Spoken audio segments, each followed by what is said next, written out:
Sebelum duduk minimal 5 orang, saudara sapa kanan kiri depan belakang, katakan shalom, Tuhan Yesus memberkati, berkat berlimpah, kasih karunia Tuhan menyertai, selamat datang di bulan Desember yang luar biasa. Haleluya, puji nama Tuhan. Haleluya, silakan duduk kembali saudara, puji nama Tuhan. Kita mau berterima kasih buat semua tim yang sudah terlibat di hari ini, buat mereka yang sudah melayani, mulai dari belakang ke depan, semua yang melayani, para volunteer, kita kasih tepuk tangan buat mereka saudara. Jadi saya percaya bahwa gereja ini bisa jalan bukan karena satu orang, tapi karena keluarga, karena semua kita yang ada di tempat ini bersama-sama. Dan saya percaya bahwa Zion Church bisa berjalan melewati waktu 5 tahun saudara sampai hari ini. Itu semuanya karena kekuatan Tuhan yang luar biasa. Kalau 5 tahun Tuhan sertai, berarti ke tahun selanjutnya Tuhan juga buat yang luar biasa. Kasih tepuk tangan dulu buat saudara yang luar biasa. Haleluya, puji nama Tuhan. Selamat datang di bulan Desember saudara. Dan ini membuktikan bahwa Tuhan kita setia. Dan membuktikan bahwa saudara menang di setiap bulannya. Amin. Dan berarti di bulan Desember ini ada mujizat baru lagi yang Tuhan sediakan. Dan judul kita di bulan ini, ada 2 minggu ke depan kita masih ada ibadah di hari Minggu. Karena minggu ketiganya kita akan ada acara Natal kita di tanggal 21 Desember ya. Jadi marking your date, tanggal saudara tolong diberi tanda. Tanggal 21 Desember di jam 6 sore di hari Minggu, kita ada kegiatan acara Natal Zion Church di jam 6 sore di lantai 5 ya. Acara kita adanya di lantai 5, bukan di lantai sini. Tapi kita pindah ke lantai 5, ada 2 ruangan yang kita pakai. Jadi lumayan kapasitasnya bisa mencapai berapa? 300 seat kalau nggak salah.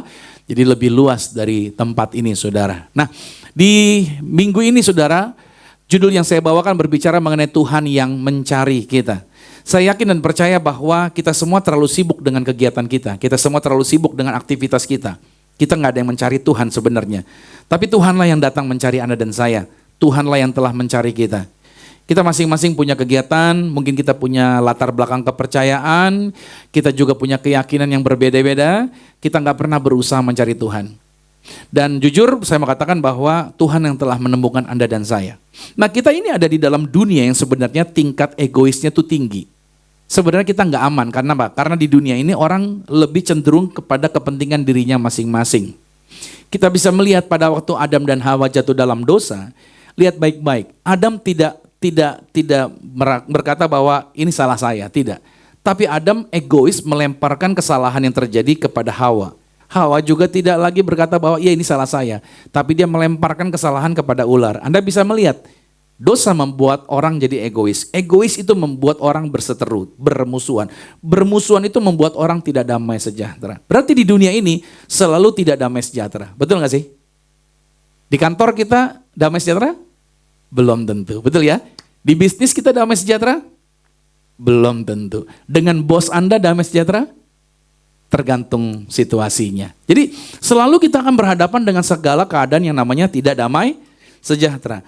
Tapi saudara, Lukas 2 pada ayat 14, pada saat kelahiran Yesus, ada sebuah pernyataan yang disampaikan oleh malaikat. Malaikat berkata begini, kemuliaan bagi Allah di tempat yang maha tinggi, dan sama-sama dengan saya katakan, damai sejahteranya di mana?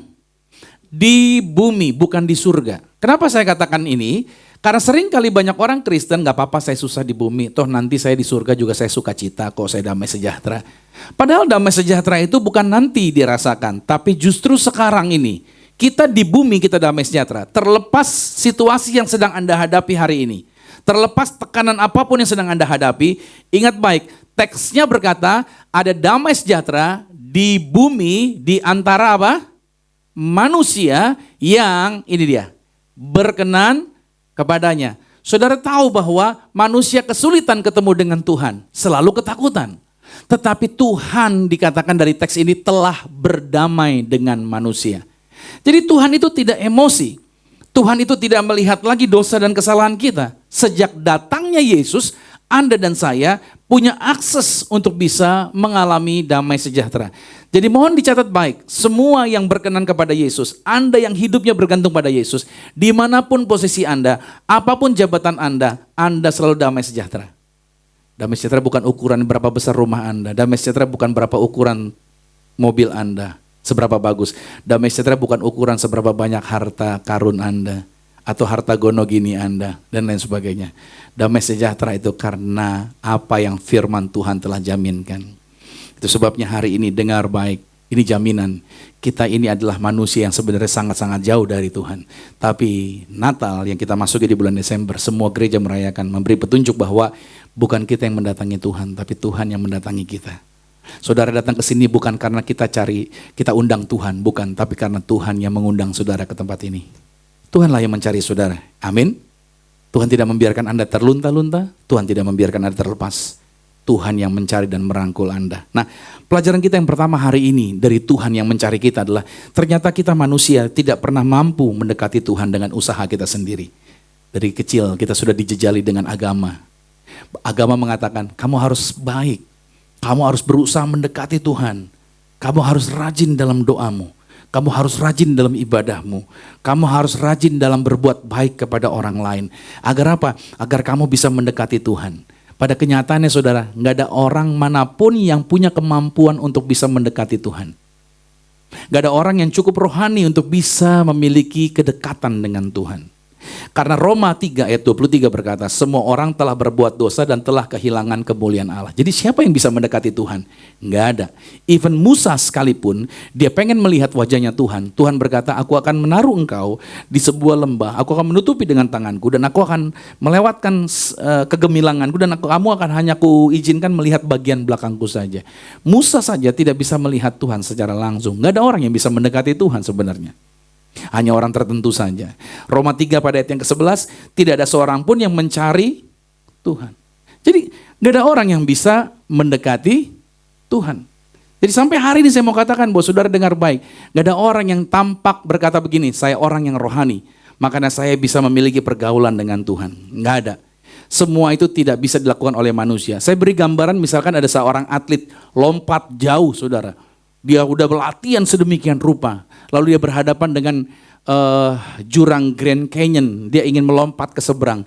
Sekuat apapun dia melompat, dia pasti akan jatuh. Usaha apapun manusia, dia tidak akan pernah bisa menyeberangi. Sama, kita gak pernah bisa mendekat sama Tuhan. Kecuali Yesus datang bikin jembatannya. Yesuslah jembatannya. Sehingga sekarang Anda dan saya bisa ketemu dengan Tuhan. Karena ada jalannya, yaitu melalui Tuhan Yesus Kristus. Anda datang sama Tuhan bukan karena Anda punya persembahan banyak. Anda datang sama Tuhan bukan karena Anda lahirnya dari keluarga Kristen. Anda bisa datang sama Tuhan karena Anda rajin menyanyi dan memuji Tuhan. Bukan. Tapi karena Tuhan yang datang sama saudara. Amin dulu nih. Itu yang pertama dulu. Bahwa kita gak pernah mampu mendekati Tuhan. Yang kedua saudara, Tuhan datang mencari kita, mencari Anda. Lewat siapa? Lewat Yesus Kristus. Jadi Tuhan gak pakai media yang lain. Jadi Tuhan hanya datang mencari kita itu hanya melalui Yesus Kristus, tidak melalui yang lain. Mungkin banyak pendeta yang mungkin berkata, kalau mau ketemu Tuhan lewat saya. Karena saya gembala, saya bisa berdoa buat saudara. Maaf saudara, zaman perjanjian lama, Musa pernah berdiri di hadapan Tuhan dan dia melatar belakang ini adalah umat Israel. Tuhan hendak membinasakan orang Israel, tapi Musa berdiri dan Musa berkata, jangan selamatkan saya. Kalau engkau pengen membinasakan orang Israel, saya juga harus dibinasakan. Jadi Musa berhadapan dengan Tuhan sambil berkata, tolong lihatlah saya, kata Musa begitu. Dan akhirnya Tuhan lunak dan Tuhan tidak jadi membinasakan orang Israel karena Musa. Nah hari ini ada begitu banyak orang berpikir, ada banyak hamba Tuhan berpikir bahwa dia bisa menjadi perantara antara dia dengan Tuhan dan jemaatnya. Hari ini saya katakan buat saudara, itu sudah diselesaikan. Perantara itu tidak ada lagi dari nabi manapun. Ketika Yesus datang ke dalam dunia, yang menjadi jembatan, yang jadi perantara untuk kita ketemu dengan Tuhan, cuman Tuhan Yesus Kristus sendiri. Amin. Jadi gak bisa saudara. Makanya kalau ada orang berkata, Pak Pendeta kan yang rohani, tolonglah Pak Pendeta yang berdoa sama Tuhan. Kayaknya kalau lewat Pak Pendeta, doa saya akan didengar sama Tuhan. Saudara yang kasih Tuhan, mohon maaf ya. Kita nggak perlu perantara manapun. Cukup Anda panggil nama Yesus Kristus. Karena dialah yang datang melalui Yesus. Lukas 19 ayat 10. Anak manusia datang untuk mencari dan menyelamatkan yang hilang. Ingat baik. Mungkin saudara pernah berhadapan dengan sebuah situasi. Kita semua pernah punya situasi yang membuat kita terpuruk. Atau tergoda untuk mengambil keputusan yang tidak bijaksana. Atau mungkin kita kecewa. Kok begini situasinya? Dan kita mulai ngomel sama Tuhan. Kenapa Tuhan tidak jawab apa yang saya doakan? Kenapa situasi saya seperti tidak ditolong dan lain sebagainya? Kita terpuruk dalam sebuah situasi. Tapi ayat ini menarik saudara. Apapun situasimu, dengar baik, dengar baik. Tuhan datang mencari dan menyelamatkan Anda. Mungkin kita pernah berkata, saya hampir terhilang, Pastor. Tapi nggak tahu gimana. Tuhan bisa pakai segala cara untuk menyadarkan saya kembali.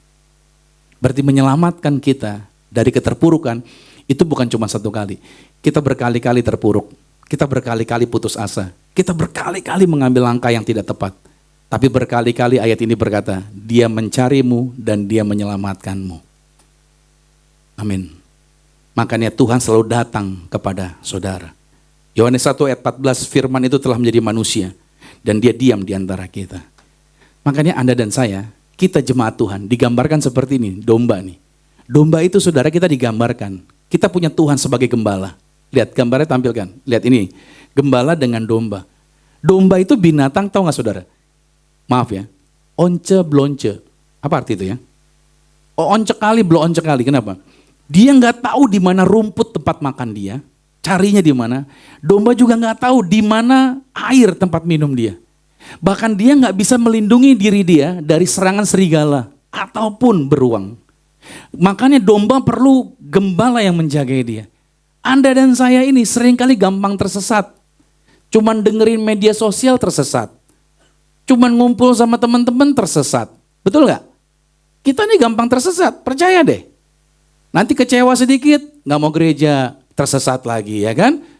Nanti cuman gara-gara keinginannya, waduh lagunya bahasa Inggris mulu katanya gitu. Gua nggak ngerti, gua nggak mau gereja deh gitu saudara, kecewa. Nanti cuman di depan gara-gara pendetanya lupa salamin dia, sakit hati. Itu gitu tuh jemaat tuh, suka baper begitu.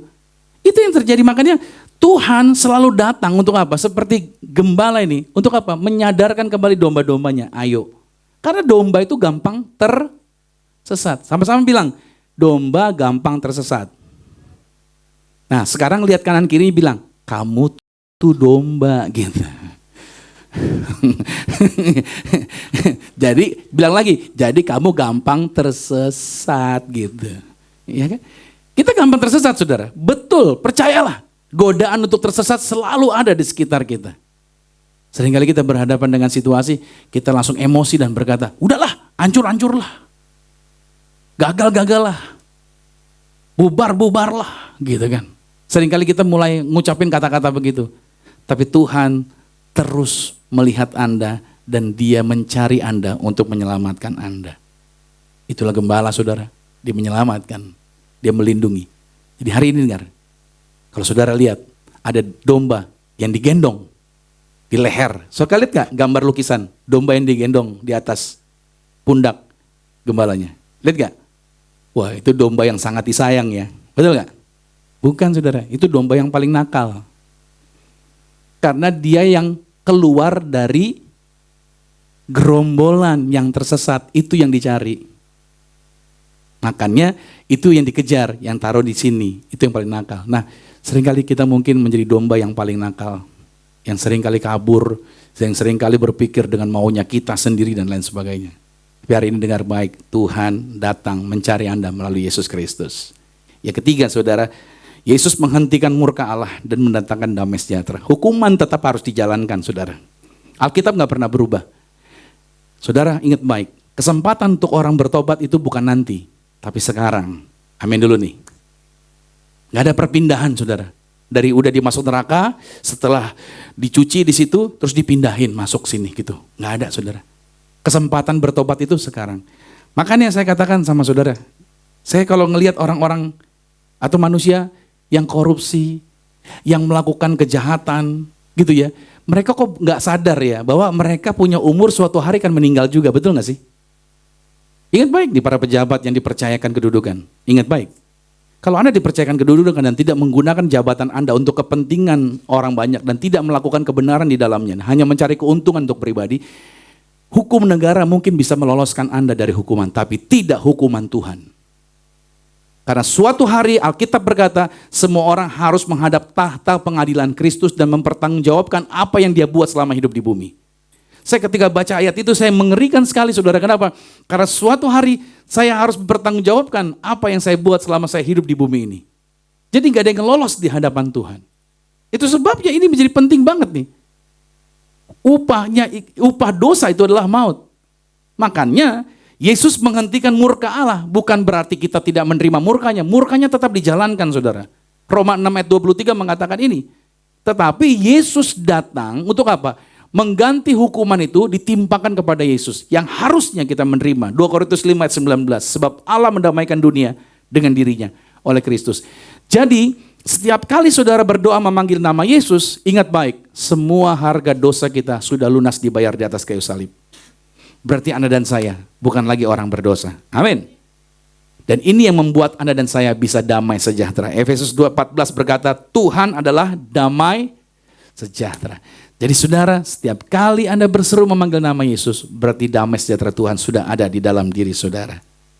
Saya kasih ilustrasi seperti hakim yang memutuskan hukuman terhadap terdakwa untuk membayar denda yang sangat besar.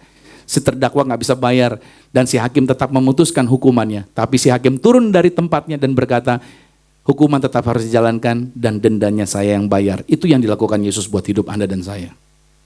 Jadi saudara, setiap kali kita bangun tidur, ingat baik, seluruh harga dosamu sudah dibayar. Kalau kita menyadari bahwa kita adalah orang yang telah dibebaskan oleh kasih karunia Tuhan, saya percaya hidupmu akan dijaga dengan baik. Ketika engkau kerja dengan benar. Ketika engkau usaha dengan benar. Ketika engkau bergaul dengan benar. Ketika engkau melayani dengan benar. Kenapa? Karena hidupmu berharga di mata Tuhan. Kau tidak akan menyia-nyiakan masa mudamu. Hai anak-anak muda, amin. Tuhan mengasihimu. Tuhan mencintaimu. Tuhan tidak pernah ingin saudara bangkrut. Tuhan tidak ingin masa depanmu menjadi masa depan yang hancur. Tuhan ingin masa depanmu menjadi masa depan yang diberkati. Saya tarik sebentar. Anda masih ingat cerita tentang orang tuanya Esau dengan Yakub? Siapa namanya? Ishak. Ishak punya anak dua, namanya Esau dengan Yakub. Berapa banyak anak-anak di tempat ini? Maaf nih, ingat baik. Setiap kita lahir ke bumi, karena kita berasal dari siapa? Dari benih Bapak. Ingat ya, yang punya benih itu laki-laki, bukan perempuan. Perempuan gak punya benih, yang punya benih itu laki-laki. Itu sebabnya yang diserang setan itu laki-laki.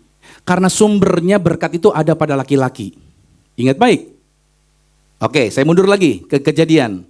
Pada waktu makan buah pengetahuan yang baik dan yang jahat, yang makan pertama siapa? Adam atau Hawa? Ketika Hawa makan buahnya, matanya Hawa terbuka nggak? Tolong dijawab. Matanya Hawa sudah terbuka belum pada waktu Hawa makan buahnya? Belum. Belum, saudara. Kapan mulai terbuka? Pada waktu Hawa kasih sama suaminya Adam. Baru mata mereka terbuka. Hari ini saya mau kasih tahu, wanita bisa keliru, tapi selama laki-lakinya tetap berintegritas, maka selamatlah keluarga itu. Berarti intinya adalah, dasarnya adalah laki-laki. Selama laki-lakinya benar, maka dia bisa mengamankan rumahnya. Makanya laki-laki itu digambarkan seperti pondasi bangunan. Dia ada di bawah yang menjagai seluruh struktur. Kalau pondasinya kuat, maka rumah itu kuat. Walaupun mungkin temboknya bisa retak, itu bisa diperbaiki, saudara. Selama pondasinya masih bagus. Setan akan menyerang laki-laki. Laki-laki diganggu terus. Diganggu rumah tangganya. Diganggu dia untuk apa? Korupsi. Diganggu dia untuk tidak damai. Diganggu dia untuk tidak berfungsi dengan benar. Berapa banyak bapak-bapak tidak berfungsi dengan benar. Berapa banyak laki-laki tidak menjalankan fungsinya sebagai laki-laki dengan benar. Itu tidak baik, saudara. Itu yang setan kejar. Kenapa demikian? Karena lihat Ishak. Pada waktu Ishak akan memberkati, lihat dua anaknya, Esau dengan Yakub, berebutan minta berkat dari bapak. Masih adakah anak-anak di tempat ini, anak-anak muda di tempat ini, yang ngejar tangan bapaknya untuk minta diberkati? Anda tahu bahwa berkat itu datang dari laki-laki. Bapakmu adalah sumber berkat. Halo? Banyak anak-anak muda tidak tarik tangan bapaknya untuk berkati dia. Malahan saya lihat banyak anak-anak muda caci maki bapaknya di media sosial. Kutukin bapaknya, mampus lu, dan lain sebagainya. Dia melepaskan kata-kata yang tidak tepat kepada orang tuanya. Itu membuat kenapa hidupmu tidak diberkati. Itu membuat kenapa jalan hidupmu susahnya luar biasa.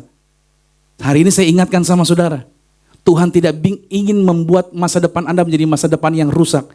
Tuhan ingin masa depanmu diberkati. Amin.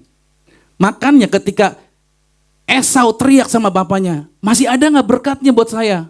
Ishak bilang, semuanya sudah saya kasih sama adikmu Yakub. Gak ada lagi. Tapi bapaknya bilang, kalau engkau sungguh-sungguh melakukannya, maka engkau bisa lepas dari kuk kekeringan. Dan terbukti, pada waktu Yakub pulang lagi ketemu dengan kakaknya Esau, setelah sekian puluh tahun, Yakub kaya raya, dia bawa persembahan binatang yang begitu banyak untuk diserahkan kepada kakaknya Esau sebagai perdamaian. Tahu Esau bilang apa? Simpan kembali, itu milikmu, tidak perlu aku terima. Kenapa? Karena kata Esau, aku pun juga punya banyak. Ternyata Esau berhasil diberkati juga saudara. Pada waktu dia sungguh-sungguh. Maksud saya adalah, kalau engkau sudah terlanjur mengutuki bapakmu, kalau engkau terlanjur bersih tegang dengan papamu, kalau engkau telah terlanjur akhirnya orang tuamu meninggal tanpa sempat engkau berdamai, hari ini ada kabar baik. Oleh kasih Kristus, oleh darah Yesus, engkau bisa putuskan kutuk itu. Bahwa mulai hari ini, aku putuskan semua kata-kata yang pernah aku ucapkan terhadap Bapakku tidak berlaku lagi dalam nama Yesus. Amin. Engkau bisa putuskan itu. Engkau bisa putuskan itu. Terbukti Esau yang tadinya kekeringan justru diberkati juga berkelimpahan. Itu sebabnya saya katakan sama saudara, Tuhan tidak ingin engkau menerima murka. Tuhan tidak ingin engkau kekeringan. Tuhan ingin engkau kelimpahan. Tapi please, hari ini anak-anak muda, minta berkat dari papamu. Bilang amin dulu nih. Karena tangan Bapa itu tangan diberkati. Kalau engkau jadi Bapa, jadilah Bapa yang benar. Jadilah Bapa yang sesungguhnya. Berbicaralah dengan anakmu, ajarin anakmu, doktrin anakmu dengan kebenaran. Agar anak-anakmu berjalan di dalam jalan kebenaran. Yang keempat, Tuhan tidak pernah menunggu kita. Tuhan adalah Tuhan yang mencari kita. Tuhan tidak pernah membiarkan kau berjalan sendirian. Tuhan selalu mencari Anda. Firman Tuhan dalam 1 Yohanes 4 ayat 10 berkata, bukan kita yang telah mengasihi Tuhan, tetapi Tuhan yang telah mengasihi kita. Jadi Tuhan sampai hari ini, dia terus bekerja, dia terus bergerak. Bahkan Roma 5 ayat 8 berkata, ketika kita masih berdosa, Kristus telah mati untuk kita. Kita cenderung datang sama Tuhan, dan kita merasa begini, aduh saya belum layak, saya belum siap. Saya pernah ketemu dengan seorang pengusaha, kalau ngobrol sama saya, dia usaha bengkel mobil saya servis di tempat dia. Ngomongnya rohani banget saudara. Firman Tuhan dan lain sebagainya. Saya bilang sama dia, kenapa gak pelayanan kok? Kok udah lama, udah senioring, jadi Kristen. Udah banyak ngomong firman Tuhan, kayaknya ngerti banget. Ikut pelayanan kok. Tahu gak jawaban dia? Aduh maaf Pak Romi, saya belum bersih-bersih amat. Gitu dijawabnya. Tunggulah saya agak bersih, tunggulah saya baik dulu lah. Pertanyaan saya, kapan lu bersihnya? Halo? Kalau nunggu bersih kita nggak ada, semua orang nggak ada yang dipakai Tuhan, betul nggak sih? Kalau tunggu pikiran kita lurus, nggak ada yang cukup layak untuk melayani Tuhan, betul nggak? Semua kita punya kekurangan, pastilah. Hei, waktu Tuhan ciptakan Anda, Tuhan tahu nggak Anda punya kelemahan? Halo? Tahu. Dan tahu nggak jawaban Tuhan? It's okay. It's okay not to be okay. Jadi kalau kamu punya kekurangan, kata Tuhan apa? Nggak apa-apa. Nggak jadi masalah. Makanya semua yang di tempat ini, walaupun kau punya kekurangan, walaupun kau punya kelemahan, Tuhan tetap bisa pakai Anda. Katakan amin dulu nih. Makanya Tuhan terima kita apa? Adanya. Tapi setelah engkau ada di tangan Tuhan, Tuhan tidak biarkan kau apa adanya. Tuhan akan buat kau berkembang dan Tuhan buat kau mengalami kemajuan. Makanya saya selalu dorong teman-teman, ayo berkembang, ayo berproses. Saudara, gak pernah ada diketemukan yang namanya orang hebat. Gak ada saudara. Orang lahir langsung jadi orang hebat, gak ada. Orang lahir langsung jadi orang sukses, gak ada. Orang hebat, orang sukses itu dibuat dengan sengaja. Sama-sama katakan dibuat dengan sengaja. Jadi semua yang ada di tempat ini bisa jadi orang hebat gak? Bisa. Katakan, saya bisa jadi orang hebat. Bilang, saya bisa jadi orang sukses. Yes, kamu bisa. Artinya apa? Ayo berkembang. Tuhan tidak membiarkan kita menjadi orang-orang yang cuma diam di tempat. Ayo bergerak bersama dengan Tuhan. Tuhan akan mampukan Anda. Maka dari itu ini ingat baik firman Tuhan ini. Tuhan yang membuat Anda berkembang, Tuhan yang membuat Anda berhasil, Tuhan yang membuat Anda berkemenangan. Tuhan tidak akan biarkan saudara begitu-gitu aja. Karena banyak orang Kristen berpikir, udahlah memang hidup saya begini modelnya, mau bilang apalah, udahlah. saya terima nasib gitu. Enggak. Saya tanya lagi sama saudara. Saudara pernah merasa gini nggak, gelisah dengan hidup Anda? Ngelihat orang lain bisa mencapai ini, bisa mencapai itu. Saudara pernah ada rasa gelisah nggak? Itu membuktikan saudara masih banyak hal hebat di dalam dirimu yang belum engkau explore sebenarnya. Seperti contohnya gini, Anda itu seperti Raja Wali, telurnya diirami sama induk ayam. Begitu menetas, Anda lahir jadi keluarga ayam. Si Raja Wali yang bersama-sama ayam, setiap kali petir, badai, ayam dan anak-anak ayam yang lain masuk kandang. Tapi dia merasa ada sesuatu yang menarik dia untuk terbang ke arah badai. Tapi dia ada di kandang ayam. Padahal dia didesain untuk terbang tinggi. Saya katakan sama saudara, Tuhan telah taruh kemampuan hebat di dalam diri saudara. Itu sebabnya engkau perlu apa? Explore. Kenapa kita ketemu dengan orang ini? Kenapa kita ketemu dengan orang itu? Agar apa? Agar kita terpapar dan kita mengalami perubahan dan mengalami yang namanya dorongan untuk mengalami kemajuan. Saya juga kalau cari aman gak mau jadi pendeta, jadi gembala apalagi saudara. Tapi begitu saya terpapar, saya masuk ke dalam situasinya, ternyata saya punya kemampuan ini ya, saya bisa ya ternyata gitu loh. Jadi gak ada orang sebenarnya berjalan di area yang sama. Tuhan akan bawa Anda terus mengalami peningkatan. Sampai kapan? Sampai selesai. Kalau udah selesai, diwisuda. Artinya apa? Pulang ke rumah Bapa di sorga. Jadi kalau saudara hari ini sedang ada masalah, jangan buru-buru bilang, aduh Tuhan, bawa saya pulang deh, saya udah gak kuat. Jangan dulu ya. Karena masih banyak yang belum selesai di dalam diri saudara. Bilang amin dulu nih. Ada banyak potensi besar di dalam diri saudara. Nah Tuhan ingin memakai Anda lebih lagi. Yang kelima saudara, saya penutup di sini. Tentang Tuhan yang mencari kita. Di mana ada Yesus, di situ ada damai sejahtera. Ingat baik, sama-sama katakan, di mana ada Yesus, selalu ada damai sejahtera. Mungkin bisnismu sedang ada masalah. Ada banyak hal yang membuat engkau pusing, gelisah dan lain sebagainya. Tapi dengar baik. Ketika di dalam bisnis kau bangun di dalam nama Yesus dan Yesus ada di sana, percayalah, engkau tetap bisa damai sejahtera. Ketika rumah tanggamu mungkin membuat engkau gelisah. Ketika rumah tanggamu membuat engkau cemas dan engkau ketakutan. Tapi selama engkau ada Yesus di dalammu, maka engkau bisa mengalami damai sejahtera di dalam rumah tanggamu. Saya punya istri tidak baik-baik saja. Saya pikir istri saya bisa nurut sama saya dari awal gitu. Oh enggak saudara. Saya harus banyak mengalami perubahan bertemu dengan dia. Bagaimana saya harus berjalan bersama seorang anak yang manja sejak kecilnya. Itu perjuangan saudara.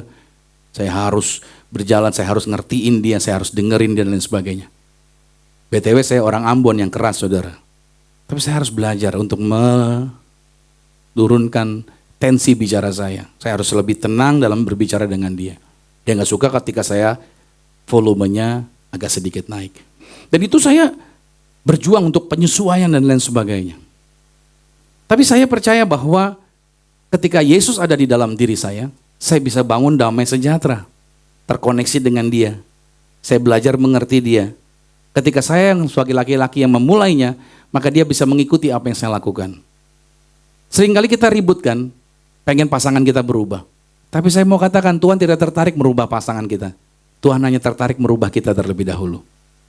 Ingat baik, minggu lalu saya pernah bilang, bukan tugasmu para suami bikin bahagia istrimu. Tidak. Bukan tugasmu para istri bikin senang suamimu. Tidak. Tugasmu para suami istri adalah mengampuni pasanganmu. Kebahagiaan itu adalah keputusanmu. Engkau yang memutuskan. Ketika saya menikah dengan pasangan saya berbahagia. Amin. Ketika engkau berjalan di dalam perjalanan rumah tanggamu, engkau yang memutuskan, saya damai sejahtera. Amin. Ketika engkau menjalani apapun di dalam kehidupanmu, engkau yang memutuskan bahwa engkau sukacita dan engkau damai sejahtera. Ingat baik, undang Yesus. Ketika Yesus ada di dalam hidupmu, engkau akan berbeda. Makanya, damai sejahtera bukanlah hasil situasi yang sempurna. Damai sejahtera adalah hasil daripada kehadiran Yesus. Kalau saudara yang mengundang, dalam artian gini, saudara memberikan peluang untuk Yesus memerintah di dalam hidupmu, maka apa yang terjadi? Kekhawatiran akan tunduk di hadapan saudara. Ketika Yesus hadir di dalam segala aspek kehidupan saudara, maka kebingungan berubah menjadi kejelasan. Ketika Yesus diterima, maka damai sejahtera surgawi masuk ke dalam kehidupan Anda. Anda bukan menjadi orang yang kepahitan, tapi Anda orang yang penuh dengan damai sejahtera. Amin. Dengar baik.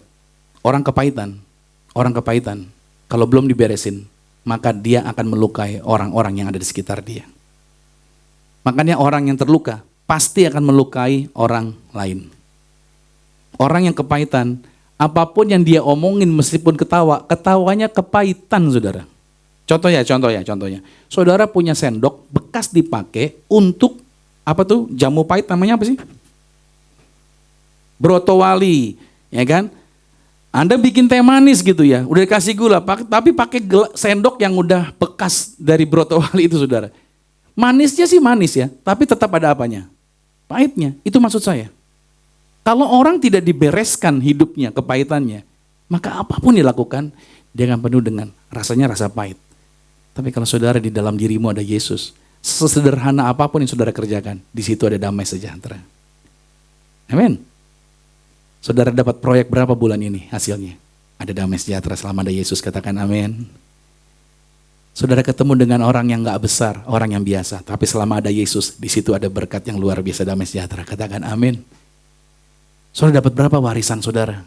Hanya sebegitu, mungkin dibandingin sama yang lain lebih banyak. Tapi selama ada Yesus di situ, damai sejahtera, bos. Ada banyak orang, duitnya banyak, hartanya banyak. Tapi malah marah terus, emosi terus. Itu tekanan darah naik terus, saudara. Tinggal tunggu waktu aja meledak tuh. Jantungnya lepas. Tapi kalau saudara ada damai sejahtera, ada Yesus di dalam diri saudara dengan harta yang kelihatannya biasa. Tenang hidup Anda. Amin. Damai sejahtera. Makanya saya katakan, kalau ada Yesus tuh selalu damai sejahtera. Makanya suami-suami tuh ya bu, kalau ibu sering puji suami tuh, itu damai sejahtera buat dia tuh. Sebelum suami berangkat bilang, papa suami yang luar biasa. Gak ada laki-laki seperti papa. Sebelum berangkat dibilang begitu suami tuh, walaupun dia ke kantor naik ojek online, itu serasa kayak naik BMW sambil dibilang, bang, kecilin AC-nya dikit bang, kecilin AC-nya dikit bang. Padahal naik ojek online saudara. Haleluya. Saking damai sejahteranya itu. Saya berdoa di dalam diri saudara ada Yesus. Jadi orang-orang yang ketemu dengan Anda, damai sejahtera. Pelayananmu akan jadi damai sejahtera. Bisnismu damai sejahtera. Bosmu damai sejahtera. Rumah tanggamu damai sejahtera. Satu lagi, anak-anakmu damai sejahtera. Karena apa? Karena di dalam dirimu ada siapa tadi? Ada Yesus. Di dalam diri kita ada Yesus yang membuat bawa damai sukacita dalam segala pekerjaan kita. Mari kita bangkit berdiri.